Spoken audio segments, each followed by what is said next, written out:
السلام عليكم ورحمة الله وبركاته. أبدو HD أكوان سور بايتين زي كده إيفما أني بيصدرون جرادا وارساب بخيارنا جلاتمه يو هاكتنا ديبسن بيتمه تدونا جلاخاسي أيه أبدو هني برسقية غزير كغيتله يوربا دسبين كهلا كنولا يورون تنكه لوكسنا برجرا أكنا نانجا. miseejiin kun bal'inaan biyyoota arabaa keessa deemaati jira. Miseejiin kun isinitti dhufe taanaan nyaatamtanii jirtan. Miseejii kana sirriitti ofirraa eeguu qabdanii namoota hedduutu waan kanaan dogongoree jira. Kwaatar irraa Dubaay irraa Suudii irraa namoota hedduutu waan kanatti ergee nagaafachaati jira. Warri irraa hatame jechuudha. Warri hatamee jiruudha beeki. Warra osoo hatamin nagaafatee biti. Mee dhageeffadha miseejii kana haala isaa isiniif himaa booda irratti jechuudha. Assalaamu alaykum warahmatullahi wabarakatuh. Abdoo HD أكوان سور بايتين زي كده إيفما أني بيصدرون جرادا وارساب بخيارنا جلاتمه يو هاكتنا ديبسن بيتمه تدونا جلاخاسي يو هاكت ديبسن نايم وارساب بنا جلاتمه. وعليكم السلام ورحمة الله وبركاته. واتساب وصول لكوف سرك جرو كم كتبه يو لكوف سرك جرا نمالي أيونا لكوف سرك جراته kamitti hatamuu danda'a? Duuba lasoomii maal site dura waarsaa beeranii wanta kana dhufte akkanatti suuqa guddaa baandaa biyya kana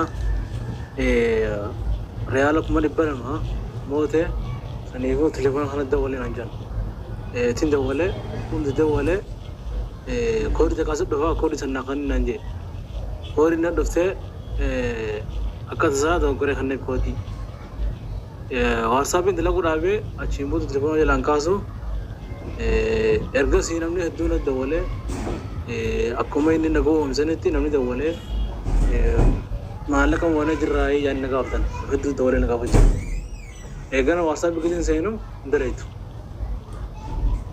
ogguunni bana jees koodii naan dhufu sigalee amma mee na dawwal yoo akkasuma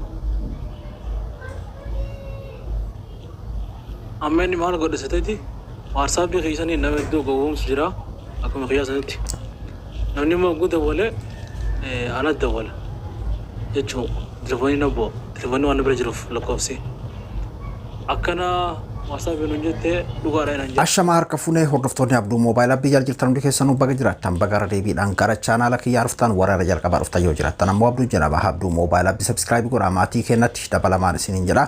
Sagalee obboleessa keenya kana jechuudha isa gaafadheeti isa hayyamsiise jechuudha akka nama itti barsiisu sagalee kee jijjiiree maxxansallee jennaan hin jijjiirinni maxxansi namni irraa haa baratu namoota hedduudha saahibboonni kiyyaa hedduudha waan kanaan ittiin shawwadaman naan jedheeti jira.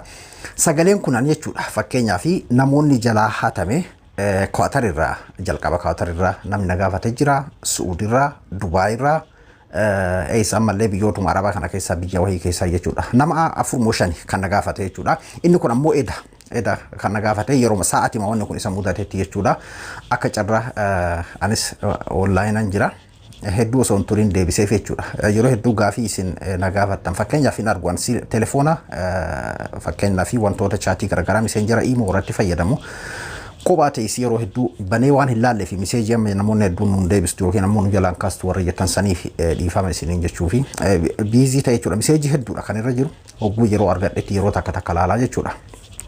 Duba amma obboleessa keenya kanarraa misee haasawa isaa kana dhageessaniiti jirtan jedheeti yaada. Wanni kun baay'ee hamaadha. Namoota hedduu dogongorsiisaati jira. Katabbiin fakkeenyaaf katabbiin wanni isinitti ergamu meseejiin fakkeenyaaf tokko isa kana argitanii jirtan jedheeti yaada kun amma kan eda mucaa maree fuutanatti sagalee isaa isin dhageessan jechuudha. Meseejii inni natti ergeedha kun. Kan biraallee ni jira fakkeenyaaf kan Coca-Cola jira walumaa gala sharaaba juusiidhaan garagaraa jechuudha. Juusiidhaan garagaraatiin wal qabsiisanii bifa linkiitiin kan ergantu jira.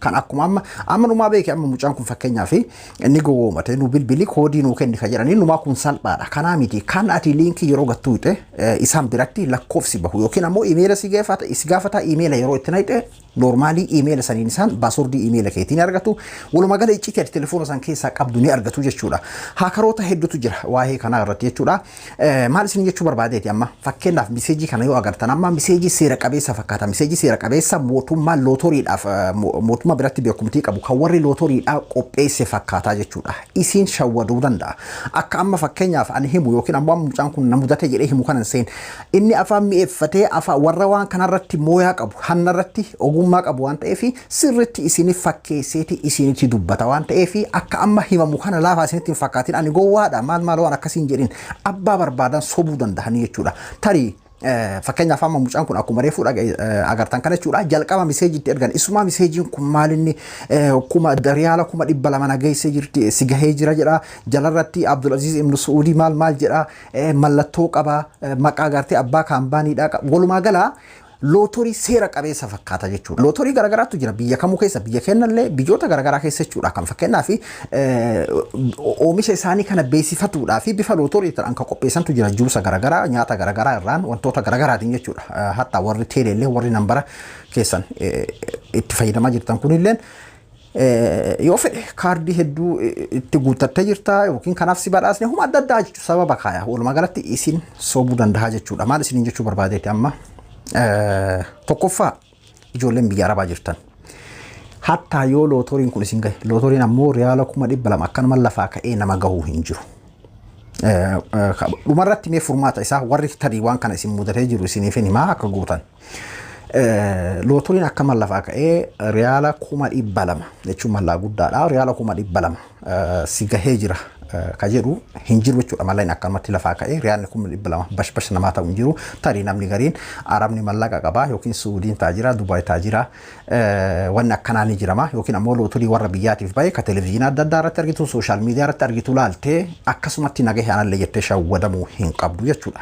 Lammaffaa tokko waan amma isin beeynetu jira wanni kun biyya keenyallee karaa biraa karaa jijjiiratee jira fakkeenyaaf Itoophiyaa baankii irraa si bilbilee akkana badhaasatu si gahe Itoophiyaa baankiin fakkeenyaaf baankiidhaan ni badhaasa wantoota garaagaraa makiinaa qabeenya koompiyuutara firiija wantoota meeshaa adda addaa ni badhaasanii warra achitti mallaqa kuufatu jechuudha haala akkasiisan fakkaatanii jechuudha amman tana si gahee jira foormii kee guutu jira jedhanii afaan mi'eeffatanii akkuma kanaatitti hatattamatti hagati baankii dhaquu hin dandeenye fedhan galgala sitti dawwalalu fedhan ammoo ganama subii osoo baankiin hin banamin sitti dawwalaniti daddafi amma haga sa'a gana foormii akkana guuti waan akkana godhi koodii akkana naqi yookiin ammoo waan akkana guuti mallaqa kaardii hagana guuti fa warra jedhutu jira jechuudha oofisa akkanaatiif kaardii hagana guuti yookiin ammoo mallaqa hagana ergi fa warra jedhutu jira jechuudha biyya keenyallee amma duuba ka suudii kuni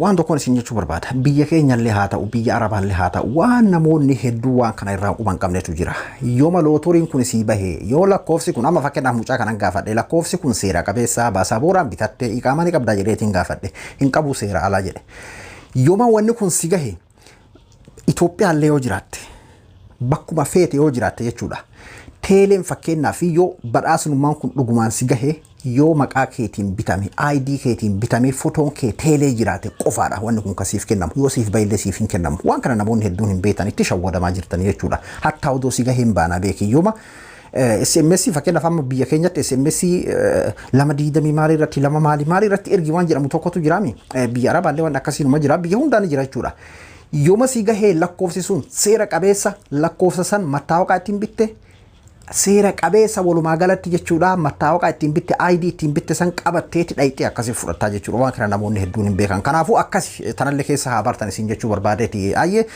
inni amma fakkeenyaaf akka mucaa kana mudatee kanarratti jechuudha warri afaan mi'eeffatee akka isin shawwadamuu dandeessanitti isin shawwada amma mucaa kana duuba maal jedhaniini dura xalayaa kanatti erganii xalayaan akkuma isiniin jedhe seera qabeessa san booda ammoo walaqaarra jalarratti lakkoofsa kanarratti bilbilii warra kana dubbisii eega warra kana dubbiftee warri akkaataa itti fudhattu warra santu siif himaa jedhaniin eega inni gartee warra san irratti lakkoofsa jira kun akkuma agartan kana jechuudha lakkoofsa kana irratti bilbilee eega inni jedhe booda koodii tokko eegi koodii santu sii dhufa hixaa kee kabaasu koodii akkanatu sii dhufa eeggadhu jedhaniini warri akka limu kanatti afaan mi'eeffateeti tartiiba akka isin shawwadamuu dandeessanitti isiniif himaa koodiin san yeroo dhufe koodiin sii dhufe si bira gahee jiraami hayyee hixaa kee eeggadhu jedhaniini xiqqoo turanii ammoo koodiin san hagam jedhaniin hagas jechuudha amma duuba maal godhan akka lakkoofsa kana akka inni itti fayyadamuu hin dandeenye whatsaappiin namicha san malee jechuudha iccitiin kee guutuun isa bira dhagaa jechuudha. Ati WhatsApp ittiin banachuu hin dandeessu. Lakkoofsi kun ugguramee jira siin jedha.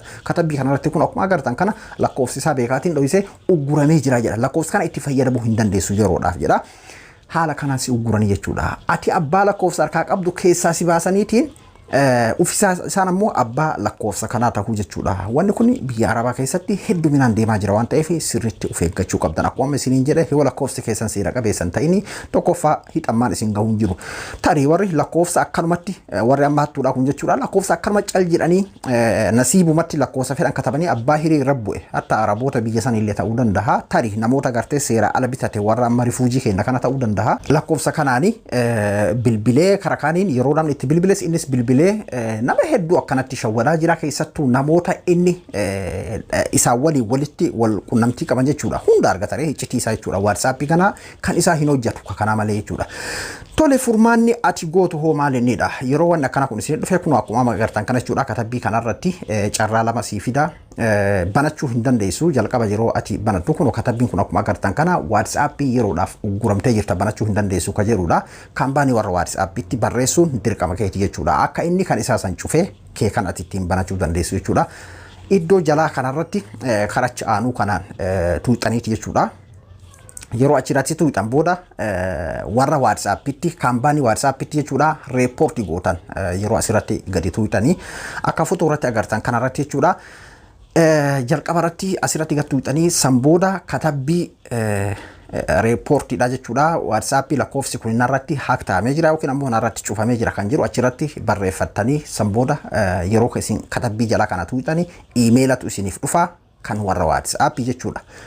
Warra WhatsApp irratti ergitu baatii takka turuu danda'a, baatii lama turuu danda'a, guyyaa 5-6 isiniif deebuu danda'a, garuu turuu danda'a waan ta'eef haala saniini ifirraa beeksiftan jechuudha kaampaanii warra WhatsAppitti. Kaampaanii warra WhatsApp tarii cufuu danda'a yookiin ammoo wantoota garaagaraa lakkoofsi kun kee ta'uu mirkaneeffachuudhaaf wantoota garaagaraa si gaafachuu danda'a. Tarii lakkoofsi maqaa keessanii waan hin beekneef si rakkisuu danda'a. Warri ammoo normaalii lakkoofsi sun maqaa keessanii jiru ammoo yeroo gabaabatti isiniif deebisuu danda'anii wantoota tokko tokko kee ta'uu maqaa kee waan adda addaa si gaafachuu danda'u. Haala saniin irraa furattu isiniin jechuu barbaadeeti. Kanaaf waan akkana kanarraa of eeggadha isiniin jechuu barbaadeeti.